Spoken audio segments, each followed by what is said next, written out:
Hey there folks, it's Blue here from Blue Bears Games, and for today's video I will be showing you my newest custom budget commander build using Zoyowa Lava Tongue as the commander. Before I get to today's video, I want to first take a moment to ask for your help in supporting my channel. The easiest and cheapest ways to show your support are by liking my videos, subscribing to the channel if you haven't yet, sharing any of my content on your socials, and or by watching some of my many other videos that I've created over the years. Additionally, you can support the channel by purchasing Super Thanks, channel memberships, decks that you may have seen on the channel directly from me on the Blue Bears Games Facebook page, and or visiting our sponsor, Arcane Fortress, by using the link that just popped up at the top of your screen and purchasing any of their amazing gaming supplies from them. By using that link specifically, you should receive a 5% discount store-wide. And finally, the last thing you can possibly do to help the channel out is through donations of extra cards that you may have just lying around. Even your bulkiest of bulk will help immensely, so if you'd like to donate to the channel, please message me on the Blue Bears Games Facebook page or email me at bluebearsgames@gmail.com and we can discuss the logistics of how. Anything you can do to help support my small channel is greatly appreciated, and I thank you for it. Now with that out of the way, let's begin. As I mentioned moments ago, this was a custom build that was requested, and the budget that I was given was up to $100. Depending on your situation, this could be considered as not really budget, but in my opinion, it's just on the higher side of being considered budget. Aside from the budget, I was asked specifically for a black and red goblin typal deck that included a little hidden surprise, which I'll talk about in just a little bit. I mentioned to the buyer that there are only a few options in this color pairing to choose from for this theme, and most of them didn't really facilitate goblin typal well. Of the options I presented that were available, they wanted me to use Zoyowa because they liked the forced sacrifice portion of the card. So, here we are. Let me show you what Zoyowa does real quick, then I'll tell you a little bit more about this surprise. Zoyowa is 1 red and 1 black mana to cast for a 2/2 legendary goblin warlock with death touch and an ability that says at the beginning of your end step, if you descended this turn, each opponent may discard a card or sacrifice a permanent of their choice. Zoyowa deals 3 damage to each opponent who didn't. In parentheses, it explains that you descended if a permanent card was put into your graveyard from anywhere. As you can see, Zoyowa doesn't necessarily convoke thoughts of a goblin typal build, so my job was to try and make that theme work within the confines of what it does. On top of that, they were also told by a friend of theirs that goblins have this budget-friendly infinite combo in the Rakdos colors that they absolutely wanted in the deck, so I had to include it. I'll go over that combo, which is the surprise, a little later in this video. What I came up with, in my opinion, is a little sneaky.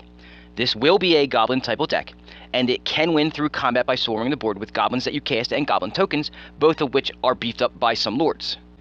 However, that's actually a diversion. While your opponents are looking for ways to deal with a growing horde of goblins coming at them, they should be too distracted to realize a lot of the cards being played, including a good portion of the goblins themselves, are helping you dig through your deck so you can find all the pieces for the infinite combo.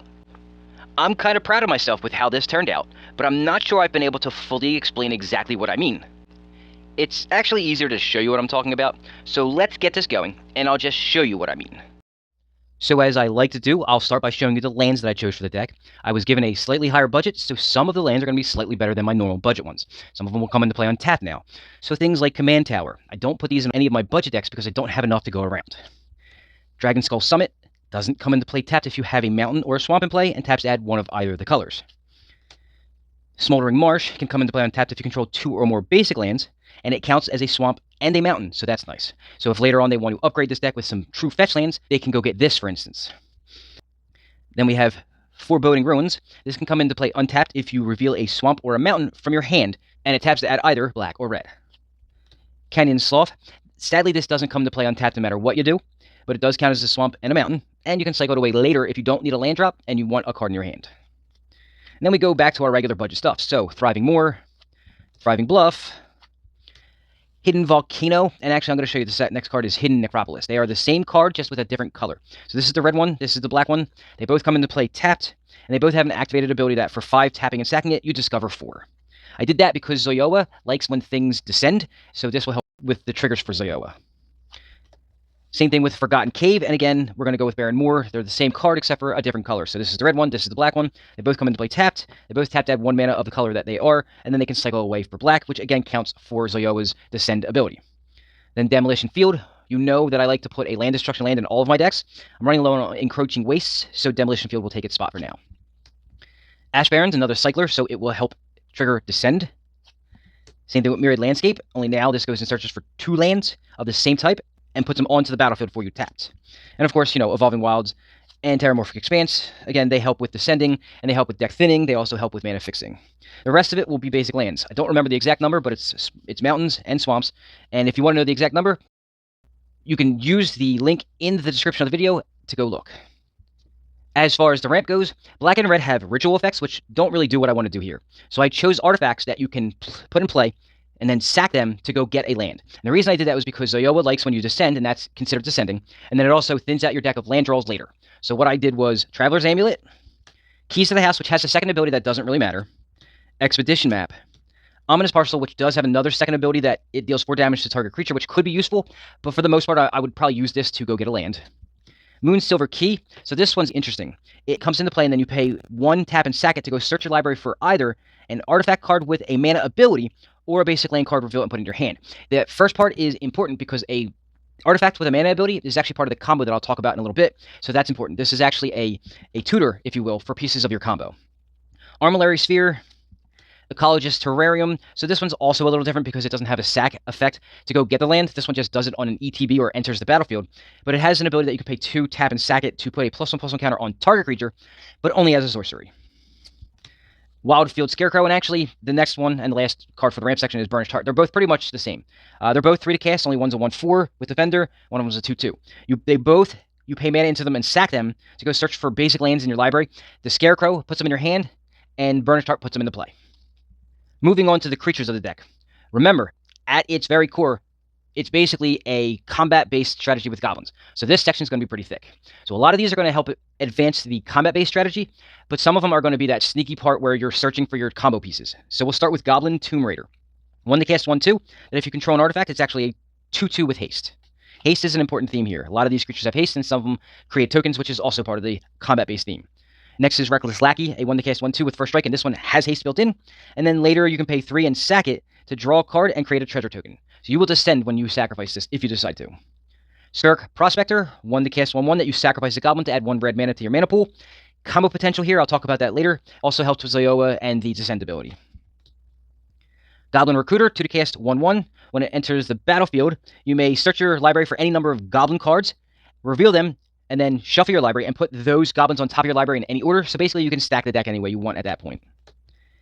Battlecry Goblin. This is a 2 to cast 2/2 that has an activated ability that says you can pay 2 into it, and if goblins you control get +1/+0 and haste on the turn, and you can do that as many times as you want for as much mana as you have. And then it has another ability that says whenever it attacks, if you attacked with creatures with a power of 6 or more this combat, create a 1/1 red goblin creature token that's tapped and attacking. So goblin token creation is a big part of this deck as well, because you're actually doing a token swarm and a normal creature horde swarm. So they'll combine together, so they'll make an even bigger board state. But remember, that's all just a version. However, you can win with it. Next is Ardaz, Cobbler of War. This is a 2 to cast 1/1 with haste. And then an ability that says whenever it or another creature enters the battlefield under your control, that creature gets +2/+0 until end of turn. And then an activated ability that says you can pay 4 into it as much as you have mana for it, and create a 1/1 red goblin creature token with haste, but you can only activate it as a sorcery. So every time a goblin comes in play, or any creature, because there are a couple of non-goblins in this deck, it will get +2/+0 as long as this is in play. Conspicuous Snoop. This is a 2 to cast 2/2 that lets you play with the top card of your library revealed, and you may cast goblin spells from the top of your library. And as long as the top card of your library is a goblin, Conspicuous Snoop has the activated abilities of that card. So it's kind of neat. If you really wanted to, with the Goblin Recruiter, you can stack your deck so that you can have really nice activated abilities with Conspicuous Snoop in play. Flamewave Invoker. This is a 3 to cast 2/2 with an activated ability of 8 mana, one of them being red, and it deals 5 damage to target player or planeswalker. This is a combo piece that I will talk about later. Pyro Wild Shaman. This is a 3 to cast 3/1 with an ability called Blood Rush. So if it's in your hand, you can pay 2 mana and discard it to have target attacking creature get +3/+1 until end of turn. But the cool thing is it's got resiliency. It says whenever 1 or more creatures you control deal combat damage to a player, if Pyro Wild Shaman is in your graveyard, you may pay 3. If you do, return it to your hand. That's kind of cool because it could be in play as a blocker or attacking and then dies in combat, and you can get it back, or it can be in your hand and you can use it as a buff. Not really a spell because it's not being cast, it's actually an ability. It's just a buff for 2. Goblin Matron, 3 to cast 1/1. Says when Goblin Matron enters the battlefield, you may search your library for a goblin card, put that card in your hand, and then shuffle. So a tutor for a goblin, that's pretty important. Squee Goblin Nabob. This is a 3 to cast 1/1. This is at the beginning of your upkeep. you may return it from your graveyard to your hand. So if it somehow went to the graveyard, and there are ways to do it, because I will show you later with the draw cards, they're going to be loot spells, so you'll have to discard a card. If you discard this, you don't lose anything from it. Goblin War Chief is almost a lord. It is a 3-cast 2/2 that says goblin spells you cast cost 1 less to cast, and goblins you control have haste. It's only missing the line that says goblins you control get +1/+1. It's half a lord. Sensation Gorger. This is a cool one. This is a 3-cast 2/2 with a kinship, and its kinship says that at the beginning of your upkeep, you may look at the top card of your library, and if it shares a creature type with Sensation Gorger, you may reveal it. If you do, each player discards his or her hand and draws 4 cards. So anybody who's out there with a lot of card draw, this kind of negates that a little bit. Not too much, but kind of hampers them a little bit.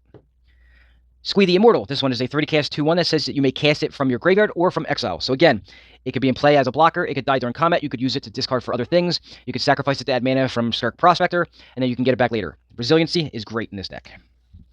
Goblin King. This is a 30-cast 2/2, and it's not really a Summoned Lord anymore. It actually is a goblin now. It says all other goblins you control gain Mountain Walk and +1/+1. This is a true lord. Goblin Ringleader. This is a 40-cast 2/2 with haste, and it says whenever it enters the battlefield, reveal the top 4 cards of your library, put all goblin cards revealed this way into your hand, and the rest on the bottom of your library in any order. So now if you've stacked your deck full of goblins, and this is the next goblin that comes down, you're going to draw 4 cards probably. It's a lot of cards. Goblin Trashmaster. This is a Goblin Lord. This is a 40-cast 3/3 that has all other goblins you control get +1/+1, and then you can sacrifice a goblin to destroy target artifact. Remember, I put a lot of things in here that return from your graveyard back to your hand, so you can put it back into play, sacrifice it later, and basically you have a repeatable way to shatter your opponent's artifacts. Siege Gang Commander. This is a 5-cast 2/2 that when it enters play, you create 3 1/1 red goblin creature tokens, and it has an activated ability that for each 2 and sacrificing a goblin, you'll deal 2 damage to any target. Goblin Assassin. This is a 5-cast 2/2. It says whenever Goblin Assassin or another goblin comes into play, each player flips a coin. Each player whose coin came up as tails sacrifices a creature. So all those token creators, when they come into play, you don't care if you lose them, but your opponents will care because you'll have so many creatures coming into play, hopefully, that you can wipe their board just by happenstance. Next we have the Black Goblins. Grim Wanderer, 2-cast 5/3 flash, with the caveat that it can only be cast if a creature died this turn. It's still a pretty big goblin for 2 mana.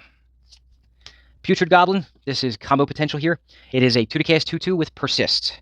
Persist says that when this creature dies, if it had no -1/-1 counters on it, return it immediately to the battlefield under its owner's control with a -1/-1 counter on it. Keep that in mind. I'll explain a lot more about that in a little bit. Frog Tosser Banneret is a 2-cast 1/1 with haste, and it says goblin spells and rogue spells that you cast cost 1 less to cast. This is also half of a lord. Auntie's Snitch. This is a 3-cast 3/1 that can't block, has an ability called Prowl, and its Prowl cost is 2. What that means is that you may cast this for its Prowl cost if you dealt combat damage to a player this turn with a goblin or a rogue. So it can be a little cheaper if you've attacked and then cast it. And then it says whenever a goblin or rogue you control deals combat damage to a player, if Auntie's Snitch is in your graveyard, you may return it from the graveyard to your hand. So more resiliency. I tried to put as much of that in here as possible. And you can't have Auntie's Snitch without Mad Auntie, who is a lord for goblins. It says other goblins you control get +1/+1, and then you can tap Mad Auntie to regenerate another target goblin.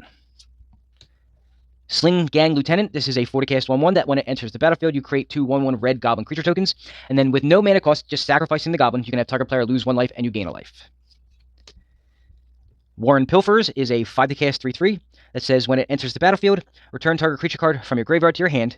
If that card was a goblin card, Warren Pilfers gains haste until end of turn, which isn't really all that important. It's just being able to return stuff back from your graveyard to your hand. There are 2 multicolor goblins. Murderous Redcap is the first one. This is a 40-cast 2/2 that says when it enters the battlefield, it deals damage equal to its power to any target, and it has Persist. Keep that in mind. And the other multicolor goblin is Munitions Expert. This is a 2-cast 1/1 with Flash that says when it enters the battlefield, you may have it deal damage to target creature or planeswalker equal to the number of goblins you control. So it's a little bit of direct damage to another creature or a planeswalker. It's basically removal. So those are the goblins, which again are the heart and soul of this deck, but there are a couple of pieces in here that are more utility-like. So we have something like Lesser Masticore.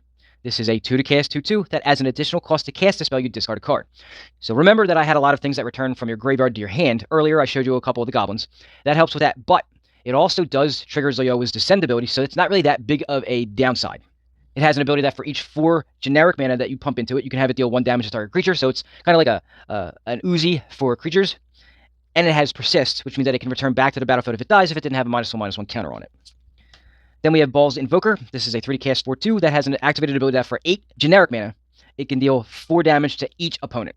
Keep that in mind. And the last creature that I'll show you looks like it should be a goblin, but it's not.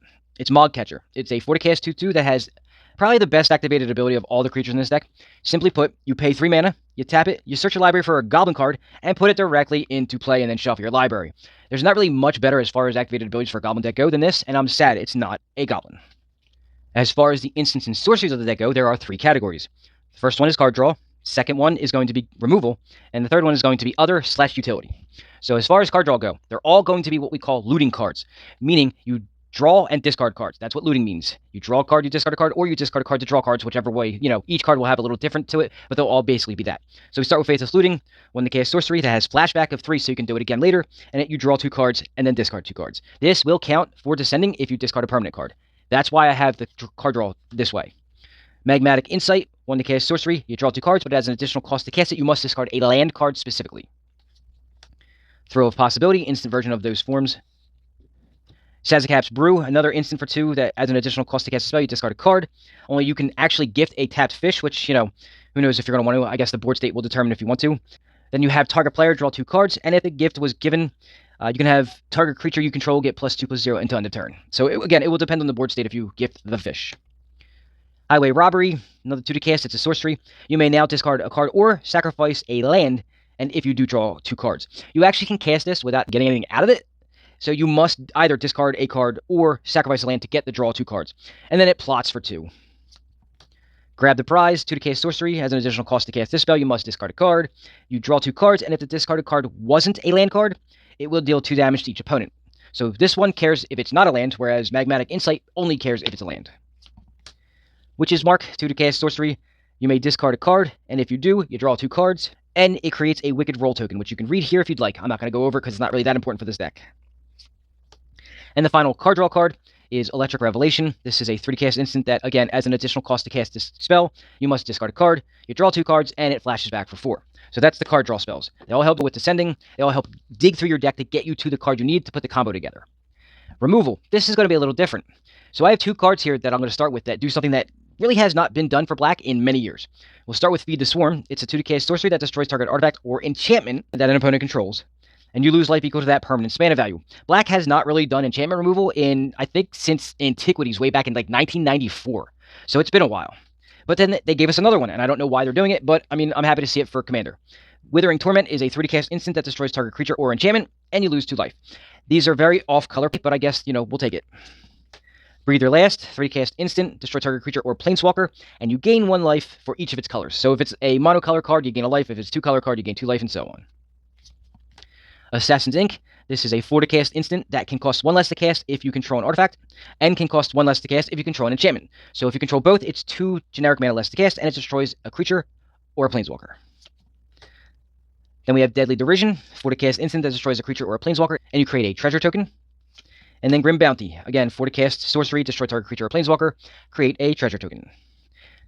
So that's the removal. It's all targeted removal, nothing really board wipey. Then we have Other, and I say Other because there's not really a section I can tell you what these are. Goblin Grenade, it's a staple in Goblin decks. This is for flavor. You pay 1 red, you sacrifice a goblin, you deal 5 damage to any target. It's just good flavor. First Day of Class, this is a 2 to cast instant. It says whenever a creature enters the battlefield under your control this turn, you put a +1/+1 counter on it, and it gains haste. And then you can learn. And learn, the first part of it doesn't matter because there is no sideboard in Commander, but it is actually important that you can discard a card to draw a card because then you can actually descend with that. This has combo potential. I'll talk about that really shortly. And the last spell is Empty the Wardens. I thought it was just kind of nice flavor. 4 to cast sorcery that says you create 2 1/1 red goblin creature tokens, and then it has Storm. And Storm means that it copies itself for each time a spell, not just a spell you've cast, but anytime somebody's cast a spell. This turn, you get to copy it. Next up are the enchantments. There are 4, and they all do very different things. So, Quest for the Goblin Lord. This helps facilitate the combat-based part of the deck. It's a 1 to cast enchantment that says whenever a goblin enters the battlefield under your control, you may put a quest counter on it, and then as long as it has 5 or more counters on it, creatures you control get +2/+0. Next up is Thran Vigil, 2 to cast enchantment that says whenever 1 or more artifact and or creature cards leave your graveyard during your turn only, put a +1/+1 counter on target creature you control. This has combo potential, and I will explain that in a little bit. Oversold Cemetery. This is a 2 to cast enchantment. This is at the beginning of your upkeep. If you have 4 or more creature cards in your graveyard, you may return target creature card from your graveyard to your hand. The last enchantment is called Drownews Crusade. It's a 3D cast enchantment that simply says all goblins you control get +1/+1, so it's an anthem. And then all goblins are black and are zombies in addition to their other creature types. The only benefit that has is anything that says non-black, so there's a lot of black removal that says destroy target non-black creature. I guess that's what that's for. And finally, the last two cards are artifacts. They're both utility. This is Mask of Avacyn. It's a 2 to cast equipment that equips for 3 and gives the creature +1/+2 and hexproof. This is a budget version of like Swiftfoot Boots or Lightning Greaves. But remember, it's still a budget deck, so I had to fit what I could into the budget, and this is what I came up with. The last card is Ashnod's Altar. You've seen me put this in a lot of decks before. 30 cast artifact that you sacrifice a creature to add 2 colorless mana to your mana pool. This is a mana ability that makes Moonsilver Key be able to search for this as a combo piece because that's what this is. Now that you've seen the deck in its entirety, let's talk about this combo that was a requirement for this order. Throughout the video, I made sure to point out the specific cards, but here's a reminder. They were Putrid Goblin, Skirk Prospector, Flamewave Invoker, and First Day of Class. How this combo works is explained in the link at the top of your screen, and will provide you with the following infinites: Death Triggers, ETBs, LTBs, Red Mana, Sacrifice Triggers, and Damage. Technically, this combo doesn't need the Invoker to work, but it does use the infinite red mana to deal infinite damage, so I can see why they wanted it in the deck as well. Now, I'm not sure if you noticed, but I did include redundant pieces for this combo throughout the build. For instance, Putrid Goblin can be replaced by either Lesser Masticore or Murderous Redcap. However, to swap Lesser Masticore in, you need a different sack outlet since Skirk Prospector only allows you to sack goblins to it. That's where Ashnod's Altar comes into play. Truth be told, the Altar is probably the better option for a sack outlet because it's a little more resilient than the Prospector, but it only provides colorless mana, so that affects your ability to use the Invoker to do infinite damage. Luckily, Murderous Redcap can take care of that issue for you by eliminating the need for a 4th card altogether. I also added Ball's Invoker to take Flamewave Invoker's place, which doesn't require red mana to activate, just in case. Lastly, Thran Vigil can take the place of First Day of Class, and quite honestly, does a better job at it as well because it's a permanent and not just a one-time spell. Basically, you can accomplish the same results of the combo that I was asked to include by using Murderous Redcap, Thran Vigil, and Ashnod's Altar. How this combo works, and what it does is explained in the new link at the top of your screen. These 3 cards combined eliminate the need for a 4th card to do infinite damage, so I would try to assemble this first and use the other pieces I showed you earlier as backup options. And that, my fellow Spellslingers, is my latest custom budget commander build that uses Zoyowa Lavatongue as the commander. Do you see now why I said this deck was sneaky? It shows as being one thing, but it's actually way more. On the surface, it's a Goblin typal combat-based strategy, but in reality, it's also a combo deck. Additionally, I also found a way to utilize Zoyowa by including ways to trigger his Descend clause with the artifacts that search for lands, and the draw package full of spells that loot. This deck provides multiple ways to win where all the pieces synergize well with each other. That means that nothing you do will be a waste of resources, which is exactly what you want in Commander. This should be a really fun deck to play, and I hope its new owner enjoys the hell out of it. Speaking of that, I have had some trouble getting a hold of the person who requested this build recently. I have messaged them several times over the last few weeks, but they have failed to respond at all. That means that this build is now up for grabs on a first-come, first-served basis. So, if you're interested in possibly acquiring it for yourself, send me a message and it may end up being yours. As much as I hate having to do that, it's just the nature of my business, sadly. So, what do you think? Does this deck look fun to you? If so, let me know in the comments. Well folks, sadly, that's all I've got for you this week. Thanks for watching, but if you're looking for more Magic-related content to watch, please go browse through my channel as I'm sure you'll find more videos of mine that you'll enjoy. Before you go though, please smash that like button, share this video out to anyone you think may also enjoy it, and subscribe to the channel if you haven't yet. Enjoy the rest of your weekend, and I'll see you all very soon.